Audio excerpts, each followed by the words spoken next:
재개발 입문자 과정 4강을 시작하도록 하겠습니다. 물건 분석을 할 때 이제 앞으로 내용들이 오늘 한 번에 끝날 게 아니고 이제 앞으로 내용들이 이제 하나하나씩 생기겠죠. 근데 이제 그거를 미리 한번 어떤 항목이 있는지를 좀 보자는 차원에서 이 체크리스트를 만들어 보는 건데요. 이건 룰이 있진 않아요. 그런데 제가 이런 게 있었으면 좋겠다. 그리고 좀 법에서도 좀 얘기하는 게 있기도 하고 해서 제가 만든 재개발 전용, 재개발에 특화된 거래 사실 확인 관계를 좀 할 수 있는 확인서 같은 걸 하나 만든 게 있거든요. 그걸 통해서 물건 분석 체크리스트를 보도록 할게요. 결국은 사실 현장에 가보면 저한테 이제 교육을 받으신 중개사님들 같은 경우는 월등히 뛰어나게 잘 하시는데 재개발을 뭐 처음 하는 입문자분들이시거나 이런 분들은 막 진짜 아무렇게나 계약서 쓰는 경우가 많아요.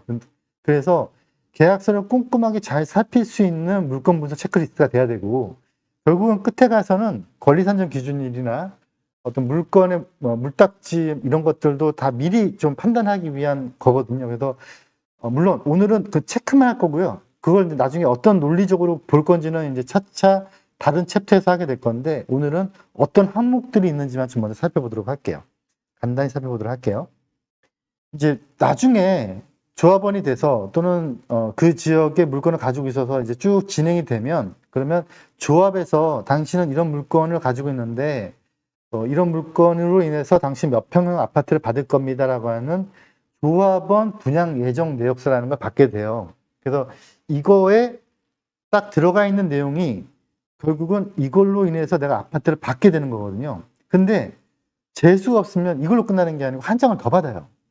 뭘 받냐면 청산 예정수도 받아요. 그래서 내가 지난 강좌에서 말씀드렸죠. 내가 물건을 막 여러 개 가지고 있는데 어떤 거는 이렇게 합해지기도 하고 어떤 건 합해지지 않는다고 하지만, 합해지지 않는 물건은 빠져버리거든요.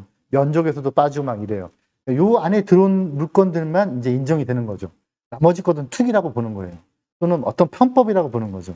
그래서 요 안에 들어있는 물건들을 봐야 되는데, 요 안에 있는 물건들이 결국은 토지와 나중에 입문자 과정에서는 못 배우지만 이제 국공유지라는 부분도 있어요. 이거 점유국공유지라고 부르는데, 국공유지 점유하고 있는 면적들, 그다음 건축물, 건축물도 이제 무효가 있는 경우도 있거든요. 무효가도 온전하게 인정이 돼요. 그럼 이제 그걸 가지고 이제 금액으로 환산을 하고, 그다음에 사업성을 나타내는 지표, 이것도 이제 차차 배우게 될 건데, 비례를 통해서 분담금을 정하고, 그리고 이제 정해지면은 아파트 몇 평 받았을 때 얼마를 내라, 얼마를 돌려받아라, 이제 뭐 이런 것들을 이제 정하게 되는 건데요. 이런 것들을 관리 처분 단계에서 우리가 받아보게 되는데, 그 전에, 그 훨씬 전에 미리 우리는 체크하는 거니까, 그 훨씬 더 초초기 지역이 있을 때도 있을 수 있고, 재개발 아직 기본계획 단계도 있을 수 있고, 구역전 단계도 있을 수 있으니까, 그런 단계에서 미리 보는 개념인데, 그때 뭘 봐야 되느냐. 제일 중요한 게 이런 거예요. 내 조합원 번호가 딱 온전하게 한 번호가 나와야 돼요. 이게 막, 뭐 1-1, 1-2 이러면 이제 이걸 뭐라고 부르냐면, 공동분양 대상자라고 부르거든요. 그러면 뭐 아버님 어머님이 이제 상속해준 물건이야. 그래서 형제들 같이 가지고 있어가지고 합산돼서 아파트를 한 채를 준다. 뭐 이거는 뭐 예견될 수 있었는데, 그게 아니고 막 갑자기 모르는 사람하고 옆집하고 나하고 같이 아파트 한 채 받는 거예요. 그런 경우도 허다하거든요, 재개발에서. 그래서 그거를 잘 보셔야 되는데, 그걸 잘 컨트롤 못했다. 그러면 이제 그분하고 저하고 조합원 번호가 묶여버리는 거죠. 그리고 이제 묶일 때 당신들은 아파트 한 채를 둘이 나눠 가지세요. 근데 어떤 이유 때문에 그럽니다. 라는 게 나오거든요. 이런 것들을 조심하셔야 되고, 그런 것도 미리 체크해야 되겠죠. 아까 말씀드렸던 내 땅의 면적을 확정시키는 점에서 여기에 들어가지 않고 아웃되는 게 있을 수 있단 말이죠. 그다음에 국공유지 부분은 아주 복잡한 계산식이 있긴 하지만, 간단히 설명드리면 내 땅 말고 내 건물이 옆에 국가 땅을 이렇게 슬쩍 걸쳐 있는 경우예요. 그러면 그 걸쳐 있는 게 나쁜 게 아니에요. 좋아요. 그 땅도 내가 내 땅화 시킬 수 있거든요. 이거 점유 인정이라고 부르는데, 이 점유 인정을 받으면 그 땅이 내 땅으로 들어와요. 그렇다고 뭐 싸게 주진 않지만 내 권리로 들어온다는 것 자체가 인정이 된다는 거죠. 그래서 그런 것들도 들어오는지 미리 체크를 해야 되고요. 근데 들어오는 대신에 들어와서 나한테 어떤 이익도 주는데, 반대로 사용료를 내야 되는 또 불이익도 있어요. 그래서 그것도 이제 미리 알면 문제가 안 되는데, 모르고 있었으면은 나중에 야, 왜 내가 이거 너 당신한테 샀는데 왜 나한테 사용료가 떨어졌으면 이럴 수 있는 거죠. 체크해야 되고요. 무허가 같은 것도 체크를 좀 해야 되고, 그리고 제일 중요한 게 이 권리가액 부분인데, 내가 가지고 있는 물건을 합산해서 내 물건화 돼서 이게 나한테 얼마짜리가 주어질 건지를 미리 판단해 볼 필요가 있지만, 적어도 미리 판단해 볼 수 있는 아주 디테일한 지식까지는 없더라도 거기에 낄 수 있고 빠지는 거는 좀 체크를 해야겠죠. 그래서 그런 걸 체크하기 위해서 가장 좋은 방법은 내가 산 물건을 상대방이 더 잘 알고 있을 테니 그 상대방이 나한테 이 물건은 이러이러합니다 라고 저한테 사는 사람한테 설명해 주면 되죠. 네, 그래서 법에서는 그렇게 하도록 하고 있어요. 법에서는 어떤 재개발 재건축 사업이 된다라고 하면 재개발 재건축을 정비사업이라고 부른다고 지난 시간에 말씀드렸었죠.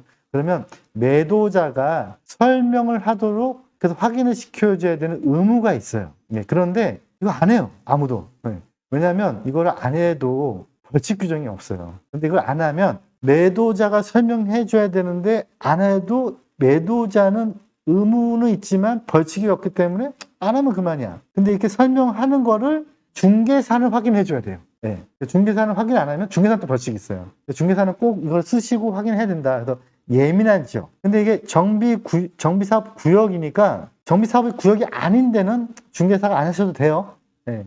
그런데 저는 되도록이면 하기를 권해드리는데 일반 재개발 재건축 이런 것들도 법령마다 약간씩 그 날짜 언제는 해야 되고 언제는 안 해야 되는 날짜가 좀 있긴 한데 되도록이면은 매수자 입장에서는 하면 좋겠죠. 그래서 요 안에 내용들이 뭘 매도자가 설명해 줘야 된다라는 내용이 있는데 요게 반대로 풀어보면 그게 체크리스트가 되는 거죠. 예. 그래서 이제 한 가지 보면 앞부분에 관리처분 내역서라고 이제 받게 된다 그랬죠. 그럼 미리 보는 거죠. 그 사람이 가지고 있는 물건들 하나씩 다 체크해서 만약에 그 사람이 물건을 여러 개 가지고 있는데 그 중에 한 개만 팔 수도 있잖아요. 예. 이렇게 재개발 재건축 정비사업 지역에서 어떤 기준 날짜 이후에 한 사람이 여러 개 가지고 있는 것들을 한 개만 파는 거를 못 팔게 막지는 않지만 이렇게 한 개 팔았다 그러면 나머지 물건하고 이렇게 묶어버려요. 묶어서 이렇게 합산해서 당신 두 명은 조합원 한 명입니다. 그러니까 아파트 한 채 받으면 이렇게 된다는 거죠. 그래서 이런 물건들을 미리 판단하기 위해서 당신이 물건이 뭐 있느냐 이거 체크하셔야 되는 거죠. 매도단체 체크해야 되는 거죠. 당연히 물건, 건축물 또 이런 거 다 확인해야 되고 그런 다음에 이제 정비 사업이 된다 그러면 다시 언제 나갈 거냐 뭐 만약에 2주 단계다 그러면 철거 언제 할 거냐 이런 것도 체크를 하셔야 되고요. 그 전전 단계인 경우는 그게 해당이 안 되겠죠. 요거는 거의 해당 사항이 없는데 간혹 가다가 정비 사업이라고 구역 지정이 되면 그 토지 등 소유자가 그 안에 있던 전 소유자가 어떤 행위를 못하게 막아놨어요. 뭐 집을 개보수는 괜찮아요. 근데 그게 아니고 무슨 뭐 신축을 한다든가 이거 못하게 됐는데 예외적으로 이제 이런 것들 뭐 하도록 하고 있는데 그 예외적인 사항이 있다면은 그거를 그 매도자가 알고 있겠죠. 그걸 체크해야 되고 그 다음에 제일 중요한 부분인데 조합원이 자격이 안 되면 의미가 없잖아요. 그래서 조합원이 자격이 있는지 없는지를 체크를 해야 돼요. 근데 이때 체크를 할 때 공유인지 아닌지 공유 중에서 일부분을 파는 게 아닌지 공유 중에서 일부만 팔면은 잘못하면 묶여버리니까 네, 그리고 요게 공유라고 해도 일부만 팔아도요 이 지역별 조례에 따라서 서울은 이것도 배우게 될 건데 서울은 90제곱미터 뭐 부산 60제곱미터 이런 면적 기준이 있거든요. 그 면적 기준 그 다음에 또 공유된 날짜가 더 중요해요. 이 전 사람이 공유자야. 근데 이거 중에서 공유자 중에서 2분의 1 지분을 나한테 팔려고 해. 그러면 이 사람의 공유자 된 날짜가 중요하거든요. 그 날짜가 어떤 기준일 전이어야 돼요. 그 기준일을 적어놓을 필요가 있겠죠.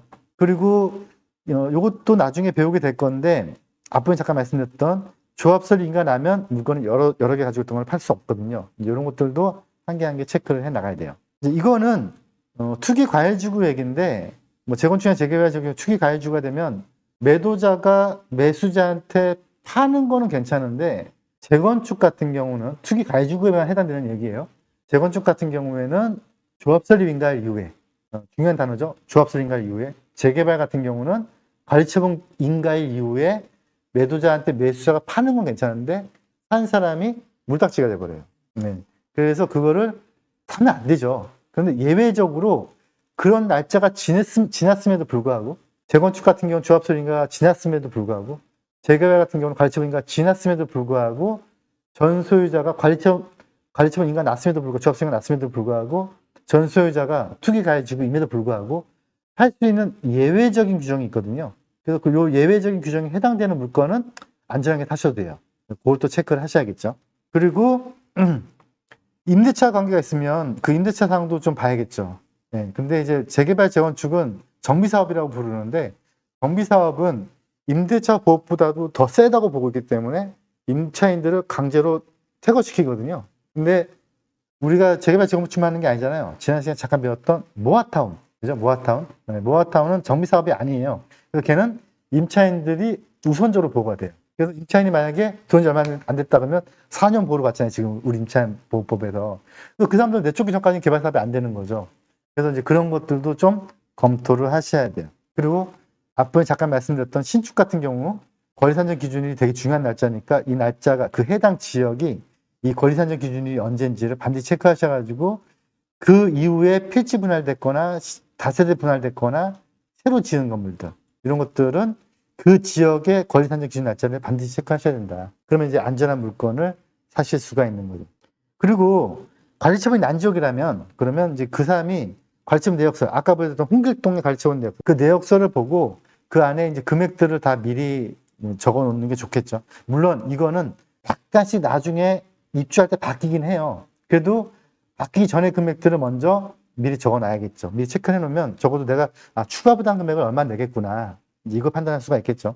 그럼 당연히 이제 매도인, 매수인, 주민등록증 다 확인하셔가지고 잘 사셔야겠죠. 계략적으로 제가 매도자가 설명을 뭘 해야 되는지를 놓고 매수자 입장에서 어떤 걸 체크해야 되는지를 판단을 드렸는데 그런데 이거 말고도 더 많은 체크리스트가 있을 수 있어요. 지난번에 제가 지역별 체크리스트 만들 때 그 항목이 전부 다가 아니라고 했잖아요. 그래서 혹시라도 이제 앞으로도 공부를 해 나가면서 이런 항목도 더 추가됐으면 좋겠다라는 것들은 본인이 잘 메모해 놨다가 이제 하나의 엑셀 파일을 만들어서 현장 갈 때마다 지역 분석에 어떤 걸 체크해야 될지, 물건 분석은 어떤 걸 체크해야 될지를 미리 다 검토해 놓고 거기다가 칸 채워 놓으면 적어도 물딱지도 피할 수 있고요. 그리고 남들보다 더 좋은 물건을 빨리 더 선택할 수 있는 안목이 키워지게 될 거예요. 오늘 4강 마치고 다음번 5강 때 뵙도록 하겠습니다. 수고하셨습니다. 감사합니다.